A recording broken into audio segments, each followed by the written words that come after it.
Time. It is the silent rhythm upon which all existence unfolds. It is unseen, untouched, and yet it governs the rise and fall of every star, the pulse of every heart, the decay of every atom. Long before equations etched it into mathematics, ancient civilizations looked to the skies and attempted to bind its elusive flow into order. The first measures of time were shadows. In Mesopotamia and Egypt, the sundial became a fragile instrument to track the movement of the heavens. When sunlight fell across carved stone or sharpened stick, the shifting darkness gave humanity its earliest partitioning of day. Hours were born, not in machines, but in the migration of light. The Babylonians divided the sky into cycles of 12, linking the passage of time with the constellations.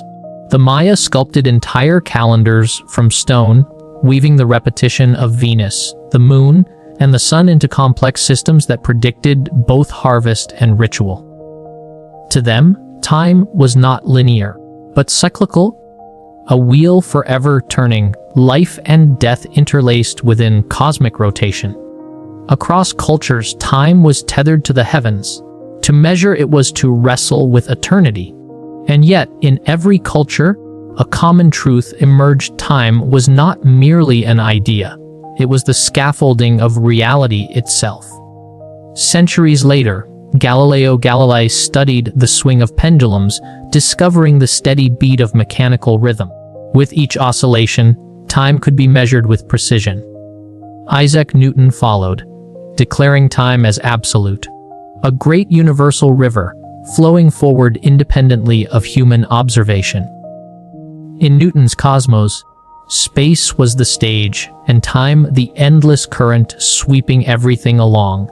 It was an elegant certainty time moved in one direction, equal for all.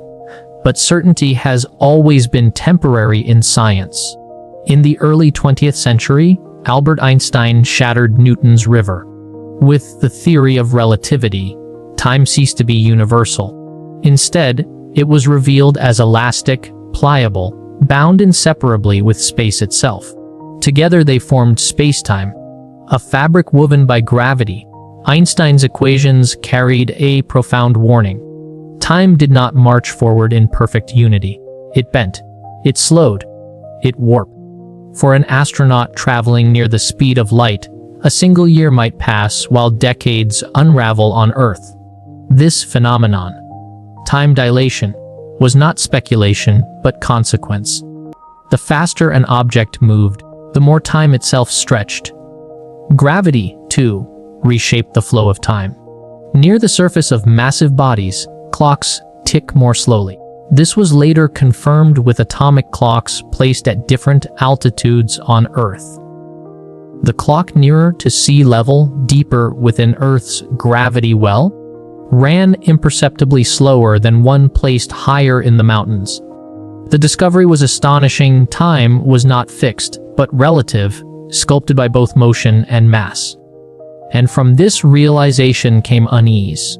If time could stretch and fold, then it was no longer the immutable river Newton described. It was a dimension, one that could, under extreme conditions, curve back upon itself. Einstein's general relativity whispered the possibility of closed time-like curves, loops in space-time that might permit returns to earlier moments. The very equations of the universe seemed to allow a breach in causality. In 1949, mathematician Kurt Gödel constructed a rotating solution to Einstein's equations. In such a universe, an observer could trace a path through spacetime that eventually curved back to their own past. Though Gödel's model did not reflect our cosmos, it revealed the disquieting truth. Relativity allowed for time to be something stranger, something far less intuitive than linear flow. For the first time in history, the foundations of physics suggested that time might not behave as humanity perceived it. The arrow of time, once thought to be unbreakable, was perhaps not absolute. The ancient intuition of cycles and echoes found unsettling resonance in modern physics. From sundials to Einstein's chalkboard, humanity's understanding of time had transformed from shadow and rhythm to relativity and geometry. Yet, beneath each new layer of knowledge, a deeper mystery persisted. What was time? Was it an unfolding, a dimension, or an illusion? And if it could bend, could it also end? The warnings hidden in relativity marked the beginning of a greater story, one that would unravel the very notion of reality itself. For if time is not absolute, then the question must be asked, is it even real at all? For centuries, time had been imagined as a one-way journey, a steady march from past to present, from present into the unknowable future.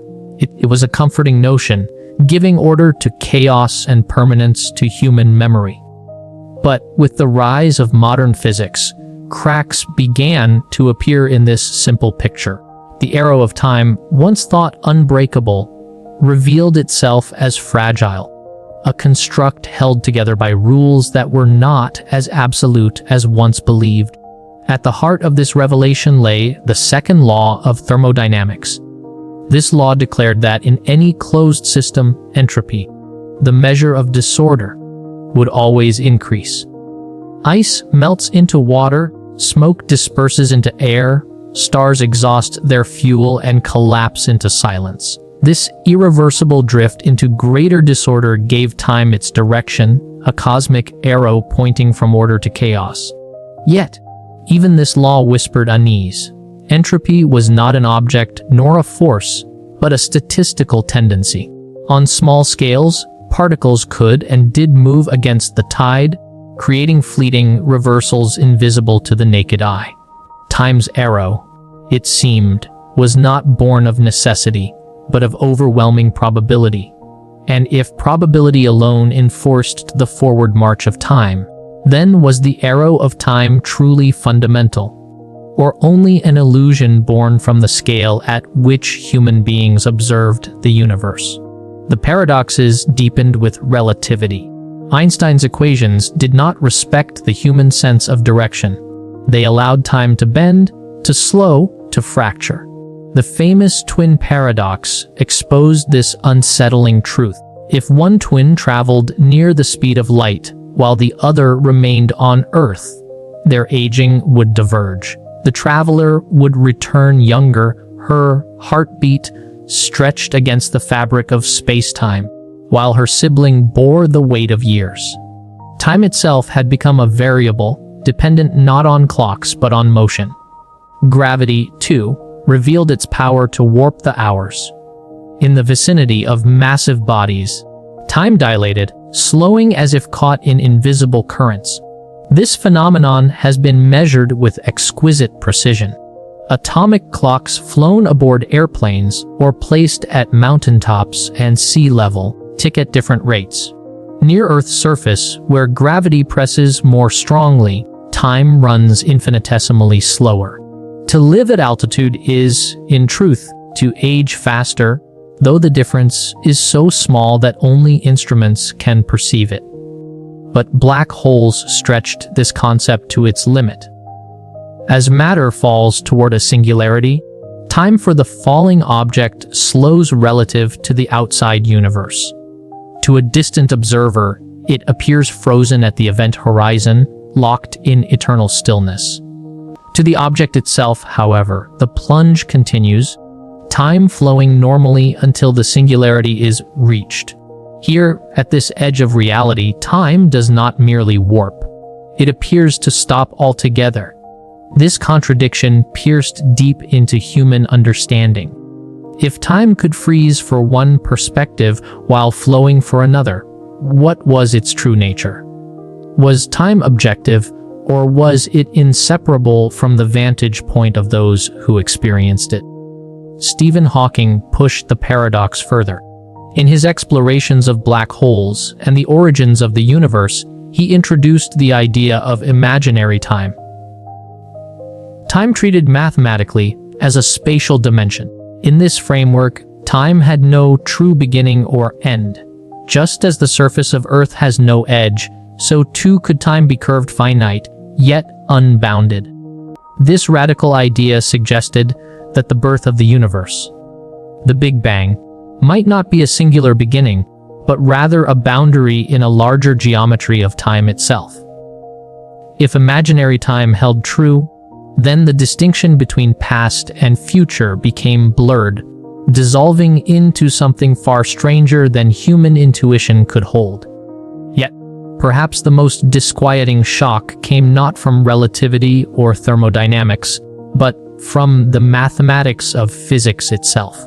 The fundamental equations that governed the universe. Newton's laws, Maxwell's electromagnetism, Schrödinger's wave equation, all worked just as well forward in time as backward. A pendulum swinging could be described equally by equations whether one filmed it in reality or in reverse. The collapse of particles, the spread of waves, the gravitational tug of planets, all were indifferent to direction. Why then, in a universe where the laws of physics are symmetrical, did human beings experience only one direction of time? Why was memory of the past possible, but memory of the future forbidden? If the universe's equations allowed both, why was reality so selective? This was not merely a technical puzzle, but a profound existential wound in physics. If time had no preference, then perhaps the arrow of time was not woven into the fabric of reality, but stitched only into the fabric of perception. Speculations arose. Some physicists argued that the arrow was a relic of the universe's initial conditions, that the Big Bang set the cosmos in an extraordinarily low entropy state, and from this improbable beginning, disorder could only grow. Others wondered if entropy itself was misunderstood, if hidden variables or quantum processes imposed direction in ways not yet comprehended. Still, unease persisted. For the equations suggested a universe where time could, under the right conditions, run backward, where stars might uncollapse, where smoke might gather back into a flame, where death itself might be undone. Though never witnessed, these possibilities hovered at the edge of theory, haunting the linear comfort of everyday life. Each discovery cracked further the illusion of time's simplicity. Entropy made the arrow probabilistic, not absolute. Relativity made it pliable, stretching and contracting. Black holes revealed horizons where it might stop. Hawking introduced a geometry where beginnings and endings dissolved. And physics itself whispered a symmetry that denied any fundamental preference at all. The shock was not merely scientific, but philosophical. If time was not linear, not objective, not absolute, then what was the true nature of existence? Were past, present, and future equally real, as some interpretations of relativity implied? Was the experience of moving through time only a trick of consciousness, bound to entropy's tide? Or had time already collapsed, leaving only its lingering echoes as the stage upon which all life played out?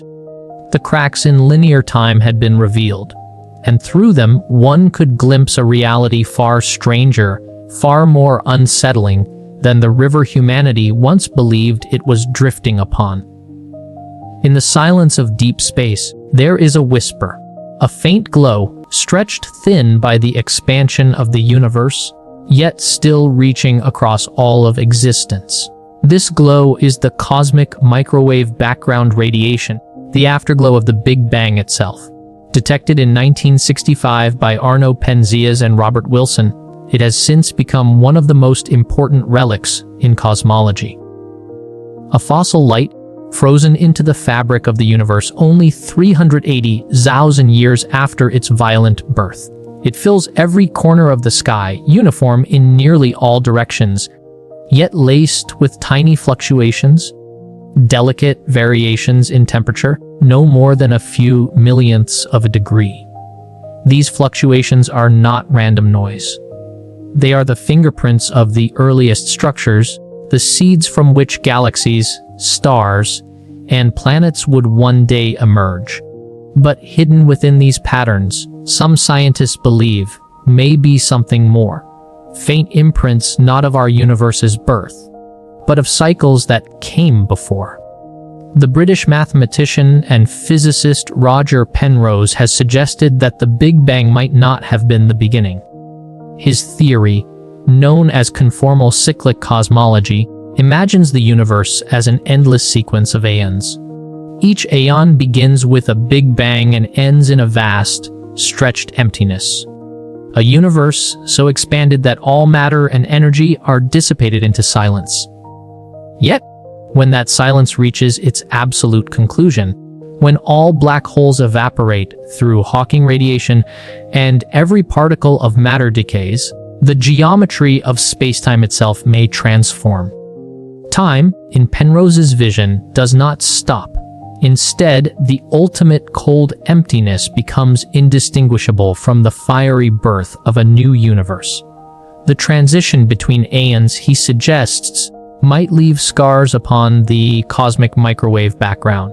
He has searched for circular patterns in the radiation, concentric rings that could mark the gravitational ripples of black hole collisions from a universe long since extinguished. While these claims remain controversial and debated within the scientific community, the idea itself stirs a haunting question. What if the glow of our cosmos is not only the echo of our Big Bang, but the residue of many before it? Beyond cosmology, the quantum world provides its own unsettling hints that time may not be what it appears. In quantum mechanics, particles do not exist in definite states until they are observed. Instead, they rest in superposition, a cloud of probabilities, as though hovering in multiple possibilities at once. A particle can exist in many states simultaneously, here and there, wave and particle, past and future, until the act of measurement collapses its ambiguity into a single outcome. This collapse has long puzzled physicists, for it seems to suggest that time's unfolding is not a continuous stream, but a series of layered possibilities that crystallize only when observed. Even more mysterious is entanglement. When two particles become entangled, their states are linked, no matter the distance between them. A change in one appears to instantaneously affect the other, as if they exist outside of time and space altogether. Albert Einstein famously called this spooky action at a distance. But modern experiments confirm its reality. To observers, it seems as though the entangled particles share a hidden connection that transcends the arrow of time itself. If superposition allows particles to straddle multiple possibilities, and entanglement binds them across vast distances without delay, then the fabric of reality may not be linear at all. Instead, it may be layered, interwoven, or even timeless at its core. The present moment, in this view, is not a single point along a river's current, but a resonance arising from multiple threads of reality vibrating together. Together, the cosmic and the quantum converge on a single haunting thought. The universe may carry memories of cycles before the Big Bang, echoes preserved in fossil light, and at the smallest scales, reality itself seems to resist the flow of time altogether. If these two domains are ever unified, they may reveal that time is neither an absolute march forward nor a singular dimension, but an echoing structure, one that collapses, repeats, and overlaps upon itself. The echoes of physics and cosmology thus deepen the mystery. For if the cosmic microwave background truly carries the fingerprints of past aeons, and if quantum particles exist in states outside of time, then the very experience of now may be nothing more than a thin resonance, a fragile echo of something far larger, something eternal. Time, to human eyes, feels infinite, a river that bends forward without end. But the universe, governed by thermodynamics, whispers a darker truth. Entropy, the great dissolver, ensures that order fades into disorder. Energy spreads, stars burn out, galaxies dim. At the furthest reaches of possibility, physicists envision a moment of stillness, the heat death of the universe. A cosmos stretched thin, its temperature balanced so perfectly that no motion remains. No flame, no current, no difference to mark the passage of hours. It is the end of time as a measurable thing. Yet within this silence, a haunting speculation emerges. What if this moment has already come? What if the universe, in some deep, incomprehensible sense, is already frozen at its final state, while consciousness lingers, replaying the echo of its final frame? In such a vision, reality itself is memory, a projection on the last screen before the lights went out. History, identity, even the sensation of living, not a forward march, but a resonance trapped within a single vibration of existence. Black holes may be the most revealing laboratories of this nightmare. At their cores, space and time are drawn into singularities, boundaries where known physics collapses. Within their event horizons, clocks slow to stillness. To an outside observer, an object falling inward never quite crosses the threshold. Time stretches, slows, approaches eternity. But the black hole does not remain silent. Through Hawking radiation, a faint whisper escapes. Particles born from quantum fluctuations at the edge of nothingness. These emissions, though weak, suggest that black holes evaporate, leaking away their imprisoned contents. Information, once thought lost, may re-emerge as scrambled echoes. If black holes are temporal traps, then their evaporation is a form of cosmic memory release. The universe coughing up fragments of its buried past. A terrifying possibility arises: what if reality itself is such a trap? What if the entire cosmos is a collapsing horizon, endlessly cycling fragments of itself back into the field of experience? Some theories of cosmology allow such loops. In cyclical models, universes do not simply begin and end. They resonate. A collapse into silence may become the seed of a new expansion. But if the cycle is not renewal, but recursion, the implications are more unsettling. The same histories could unfold again and again, not as evolving variations, but as identical repetitions. Every choice, every thought, every lifetime, replayed unaware of its repetition. A cosmic DJ view so complete that no trace of awareness can survive between iterations. Here, time is no longer a flowing river. It is a locked groove on a record, replaying the same note forever. To those within it, the illusion of progress feels real. Yet from outside, there is no progress, only endless recurrence. The terror deepens when consciousness itself enters this equation. Neuroscience and quantum physics have yet to bridge the gap between matter and mind. Consciousness remains the unsolved riddle, but if awareness is tied to patterns of information, to resonant structures within matter and energy, then what happens when those patterns are replayed? A frightening possibility unfolds. Consciousness may not move forward at all.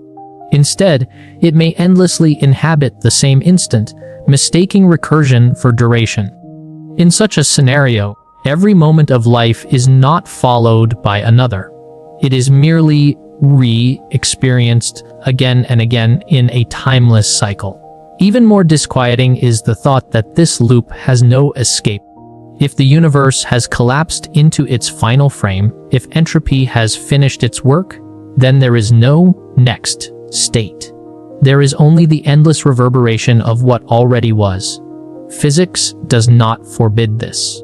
The equations that describe reality are largely time-symmetric. They do not prefer past over future. A falling glass shattering into fragments is natural, yet the mathematics describing those shards could, in principle, be reversed, reassembling themselves into a pristine cup. The asymmetry of experience is not written into the equations, but into entropy, into probability. So if time has collapsed, the equations may still permit its replay. Reality may not advance. It may only echo. This view of existence reshapes the human condition. Life becomes not a journey from birth to death, but a resonance chamber of events. The laughter of children, the rise and fall of civilizations, the slow death of stars, all caught in a closed loop. To each participant, it feels linear. But in truth, it may be circular, endlessly rotating in silence. Black holes become metaphors of this fate, wells where time halts, yet whispers escape. The universe itself may be such a well. Time halted at its end, yet whispers of experience continuing, unknowing, forever. And so a question hangs in the silence of speculation. If time has collapsed, and we are only echoes in a frozen frame, what, if anything, lies beyond? Does consciousness dissolve with the silence, or is it itself the medium of eternal recursion? Is identity bound to this loop, or is there some hidden dimension in which awareness might finally break free? The answers remain hidden. The evidence remains elusive. Yet the implications strike at the very core of human meaning. For if reality is an endless repetition, then freedom, memory, even the hope of progress, are illusions. Humanity would be prisoners, not of time's forward march, but of time's collapse. Prisoners in a loop with no beginning, no end, no exit. A cycle unbroken. A silence that speaks forever. Time, to ordinary perception, appears linear. It seems to begin at birth, flow toward death, and carry the universe along with it, from a fiery dawn to a cold conclusion. Yet, when science bends its gaze upon the foundations of reality, the simplicity of this picture fractures. Beneath the surface of clocks and calendars lies a geometry stranger than any dream, where time itself may twist, collapse, or even circle back upon itself. The framework of Einstein's general relativity was the first to suggest such uncanny possibilities. In this vision, time is not an independent stage upon which events unfold, but part of the fabric of space-time, inseparable from the geometry of the cosmos. And just as space can curve, fold, and bend, so too can time. Einstein's equations permit the existence of closed time-like curves, paths through space-time that loop back upon themselves. Along such a path, an object, or even a conscious observer, could return to their own past. To human intuition, this resembles a paradox, a contradiction in causality. But to the mathematics, it is consistent. The fabric does not forbid it. One of the most startling demonstrations of this came from Kurt Dell, Einstein's contemporary. Geo Dell described a rotating universe, infinite in extent, where the geometry of spacetime allows for time itself to curl back upon its origin. In such a cosmos, the very idea of a universal now dissolves, replaced by a labyrinth of loops. The flow of time, as commonly understood, becomes an illusion, a product of perspective within a deeper, looping architecture. Beyond relativity, the quantum frontier brings its own disquieting visions. Some approaches to quantum gravity suggest that time may not be smooth and continuous, but granular, composed of indivisible units, as space is in loop quantum gravity. If time is quantized, it may behave not as a flowing river, but as a sequence of frames advancing step by step like the flicker of film. And in some interpretations, those frames may not advance at all, but reset. The universe may be built from discrete pulses of existence, repeating in cycles too subtle for human awareness to detect. What appears as motion may be the illusion of continuity between endlessly recurring instants. This speculation resonates with the block universe theory, the idea that all of time, past, present, and future, exists simultaneously. In this vision, reality is a four-dimensional structure, already complete. Events do not happen, they simply are. Every heartbeat, every star's ignition, every collapse into silence, all coexist, eternally inscribed within the block. To beings within it, the sensation of time arises from movement along its surface, like a traveler mistaking a path for progression when the entire landscape is already present.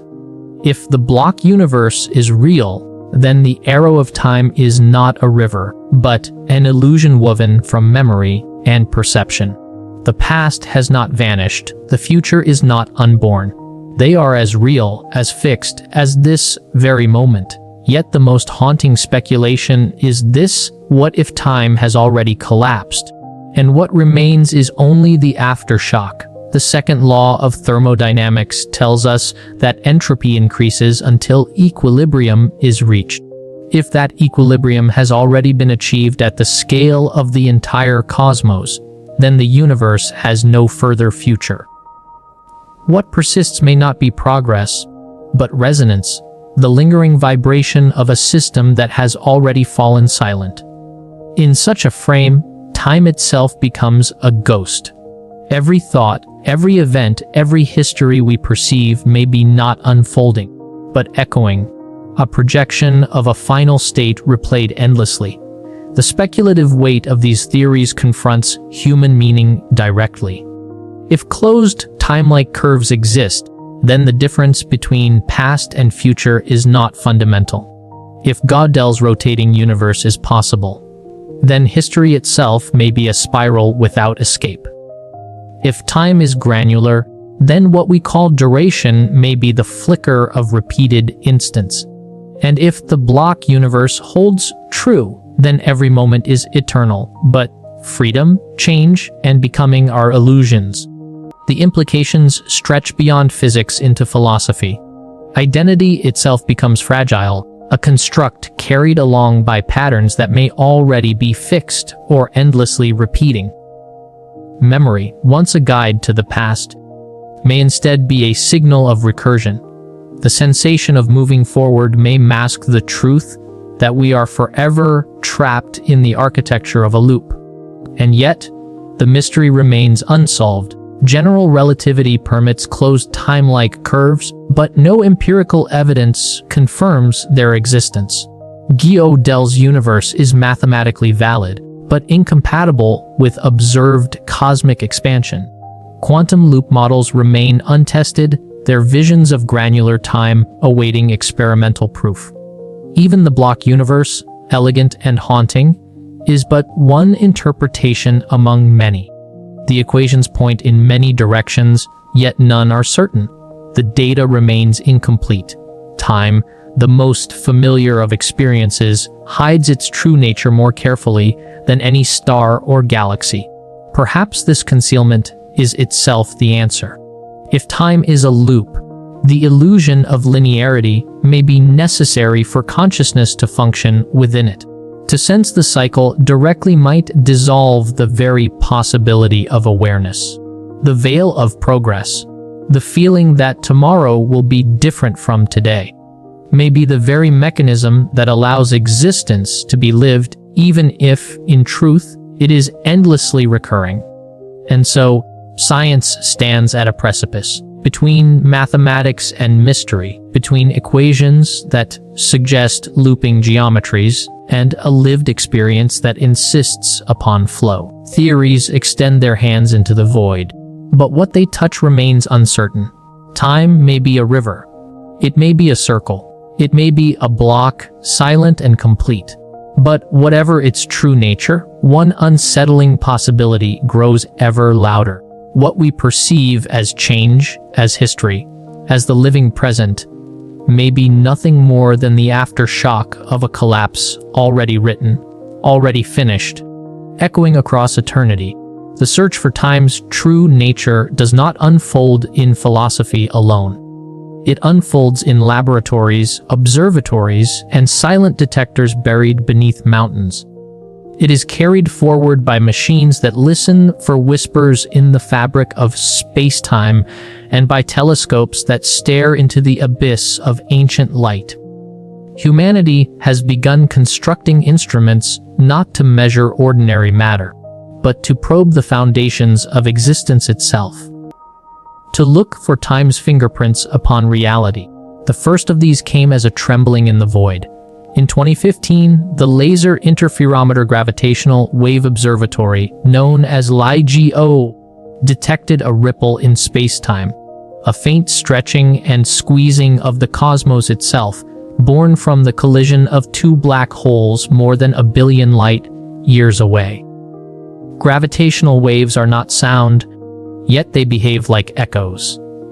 They ripple outward from cataclysms, carrying with them the history of collapsed stars and broken space.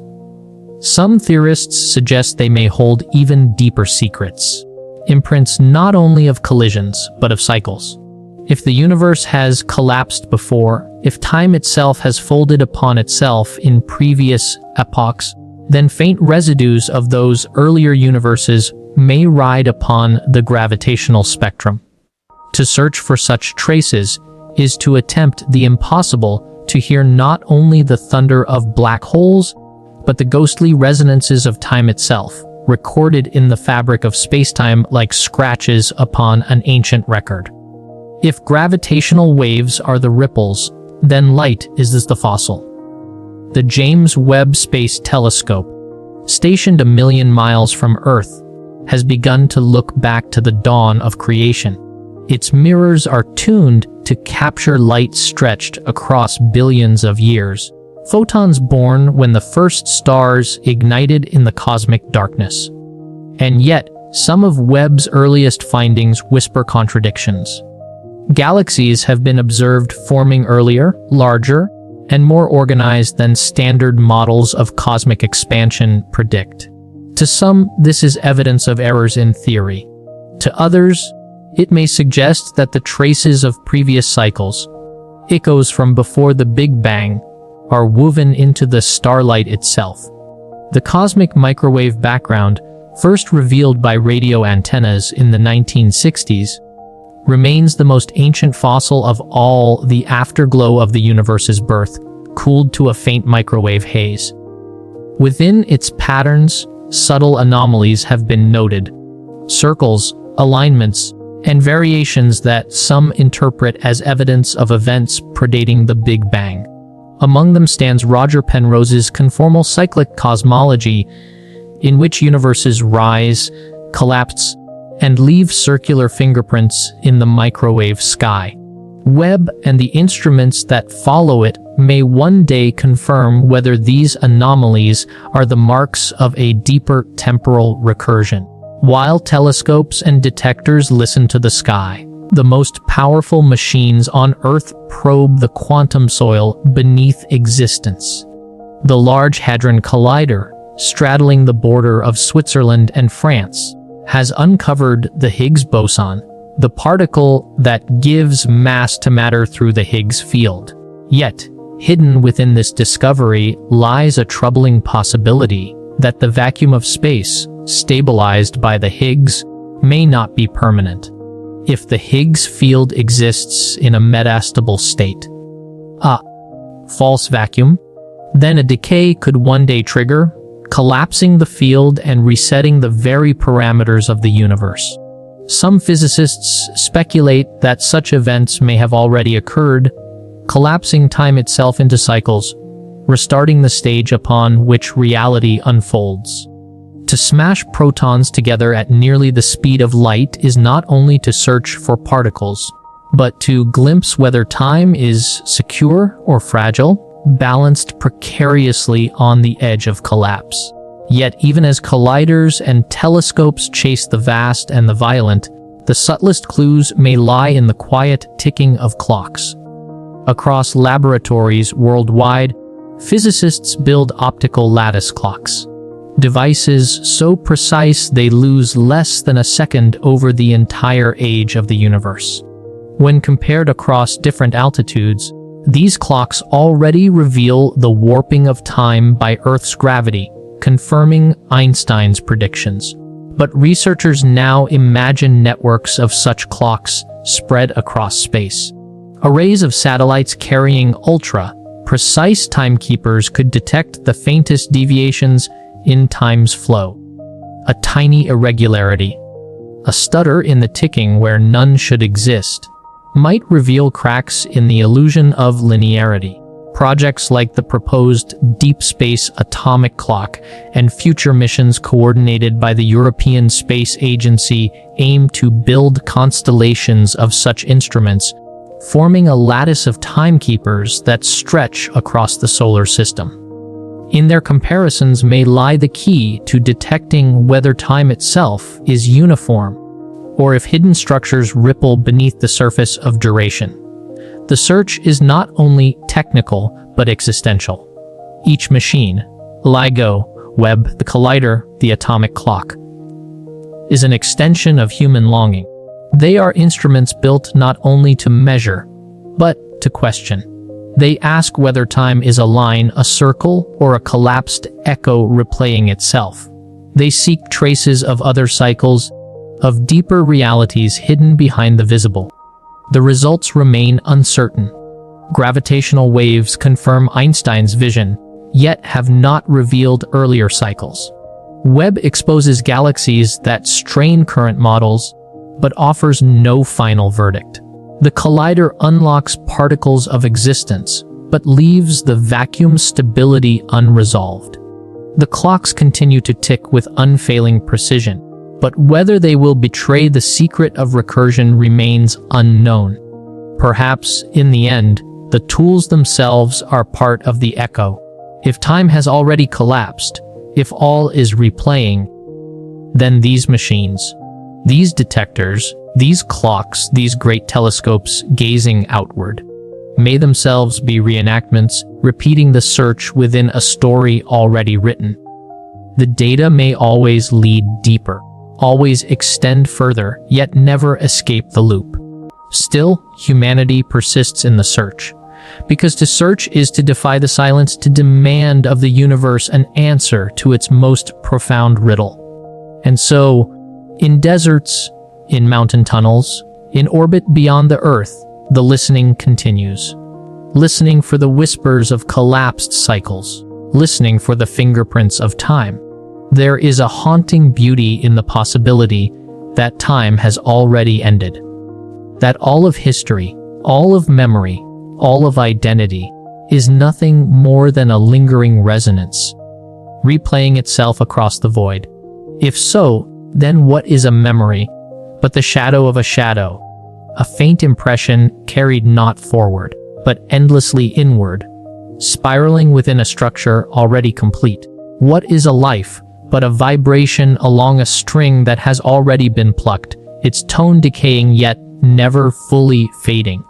In this vision, each human breath is not a first occurrence, but a continuation.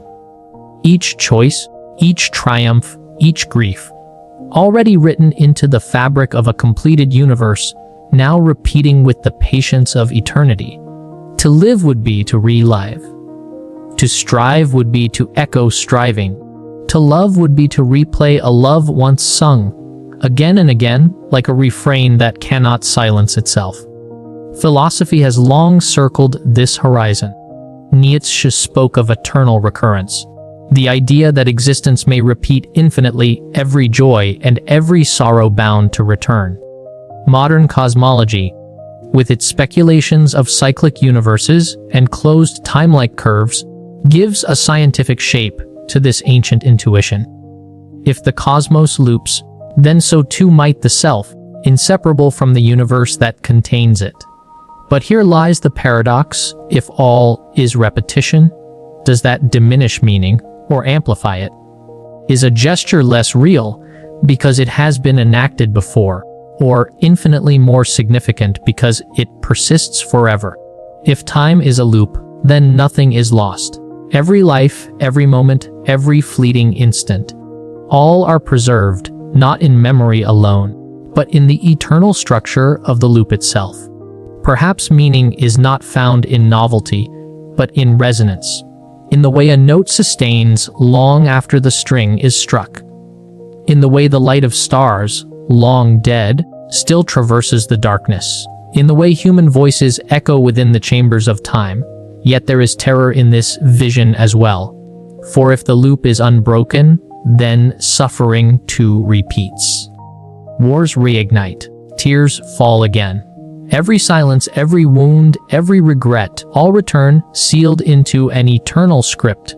This possibility casts existence not as a path, but as a cage, not as a river, but as a circle. And still, humanity presses forward. Still it builds, it dreams, it loves. Whether in loop or line, in echo or unfolding, the human spirit persists.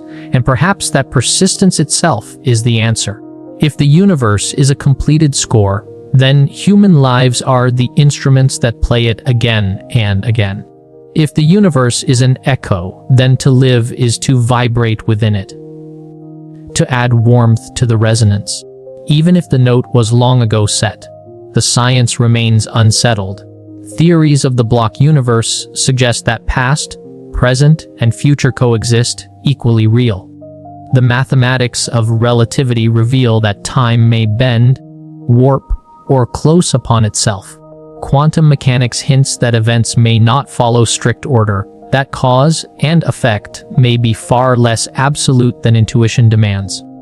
The universe, in every measure, resists the human desire for linear clarity, but it also offers something greater, a sense of awe, a horizon of questions as vast as the cosmos itself. If time has collapsed, then we are the echoes of that collapse.